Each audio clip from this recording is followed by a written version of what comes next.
বিনা খরচে শতাধিক নারী কর্মী চাকরি পাচ্ছেন জর্ডানে। বিনা অভিবাসন ব্যয়ে পিরোজপুর থেকে শতাধিক নারী কর্মী জর্ডানে চাকরির সুযোগ পাচ্ছেন। এই উপলক্ষে গতকাল মঙ্গলবার সন্ধ্যায় পিরোজপুর ভান্ডারিয়া উপজেলার অডিটোরিয়ামে প্রিন্স ও ইলেকট্রনিক মিডিয়া কর্মীদের অবহিতকরণ কর্মশালা অনুষ্ঠিত হয়।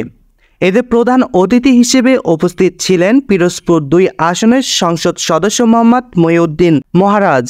অন্যান্যর মধ্যে উপস্থিত ছিলেন অতিরিক্ত সচিব ডক্টর মল্লিক আনোয়ার হোসেন, বয়সেল কোম্পানির সচিব SM শফিক কামাল, পিরোজপুর জেলার প্রশাসক মোহাম্মদ জাহেদুর রহমান, উপজেলার নির্বাহী অফিসার ইয়াসিন আরাফাত রানা, পৌর মেয়র মোহাম্মদ ফয়জুর রশিদ খরশু, যুবলীগ সাধারণ সম্পাদক আহসান হাওলাদার, প্রবাসী কল্যাণ ও বৈশ্বিক কর্মসংস্থান মন্ত্রণালয়ের অধীনে বাংলাদেশের ওভারসিজ এমপ্লয়মেন্ট অ্যান্ড সার্ভিসেস লিমিটেডের বয়সেলসের আওতায় পিরোজপুর জব ফায়ারের মাধ্যমে সেলাইয়ের প্রশিক্ষণপ্রাপ্ত বিদেশে গমন ইচ্ছুক নারী কর্মীদের নির্বাচন করা হচ্ছে।